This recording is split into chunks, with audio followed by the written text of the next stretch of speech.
कोपरगाव शहरातील नागरिकांच्या सुरक्षिततेला अधिक बळकटी देण्यासाठी महाराष्ट्र शासनाच्या वतीने कोपरगाव नगर परिषदेच्या ताफ्यात अत्याधुनिक quick response fire and rescue vehicle दाखल करण्यात आली आहे।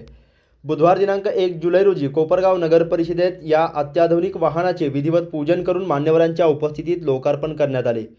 आमदार विवेक कोल्हे यांच्या मार्गदर्शनाखाली तसेच नगराध्यक्ष पराग संधान यांच्या नेतृत्वात शहरातील नागरिकांच्या सुरक्षिततेला प्राधान्य देत ही अत्याधुनिक सुविधा उपलब्ध करून देण्यात आली असून कोपरगाव शहरात आग, रस्ते अपघात, नैसर्गिक आपत्ती तसेच इतर आपत्कालीन घटनांमध्ये नागरिकांना तात्काळ मदत मिळावी आणि बचाव कार्य अधिक जलद व प्रभावीपणे करता यावे यासाठी हे अत्याधुनिक quick response fire and rescue वाहन नगर परिषदेच्या ताफ्यात समाविष्ट करण्यात आले आहे।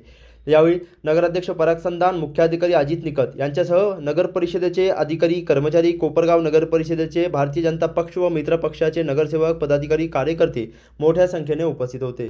यावेळी नगराध्यक्ष पराग संधान यांनी नवीन फायर ब्रिगेडच्या स्टेअरिंगवर बसत फायर ब्रिगेड चालवण्याचा अनुभव घेतला। आज विशेष आनंद होतोय की कोपरगावच्या सेवेमध्ये महाराष्ट्र शासनाकडून एक गोरखा गाडी, फायर आणि रेस्क्यू गाडी आपल्याला लोकार्पण झालेली आहे। आज आपण तिचं लोकार्पण कोपरगाव शहराकरिता केलेलं आहे। या गाडीचं महत्त्व जर बघितलं तर ही गाडीच्या 300 लिटर पाणी आणि 50 लिटरचा फोम आहे। कारण बऱ्याच ठिकाणी काय होतं की केमिकल असेल किंवा गॅस किंवा इलेक्ट्रिकल ह्या ज्या आग लागतात त्यावेळी पाणी मारून उपयोग होत नाही, त्याकरता फोमची गरज असते। तर हे फोम आणि पाण्याच्या दोन्हीच्या याच्यासह ही गाडी आहे। हिच्यात बाकीचंही पण जर समजा कुठे ॲक्सिडेंट झाला, ॲक्सिडेंटमध्ये एखाद्या वाहनात माणसं अटकले तर ते काढण्याकरता कटर मशीन आहे। त्याच नंतर एअर बॅग्स आहेत, त्या जर गाडी उचलता येत नसेल तर त्याच्या खाली ती बॅग घालून गाडी उचलता येईल। पावसाळ्यामध्ये जर कुठे झाडं पडले तर ते झाडं कट करण्याकरता एक बॅटरी ऑपरेटर कटर आहे, टॉर्च आहे। गाडीच्या वरती जर बघितलं तर टॉवरचे एक लाईट आहेत का जर रात्रीच्या वेळी कुठं अपघात झाला किंवा काही घटना घडली तर त्यावेळी लाईट नसताना त्याकरिता ती लाईट पण आहे त्याच्यावर। तसंच बॅटरी ऑपरेटेड 6 तास चालेल अशी टॉर्च पण आहे। अशा विविध गोष्टींची त्याच्यात मदतीकरता आपल्याला ते शासनाने दिलेले आहे।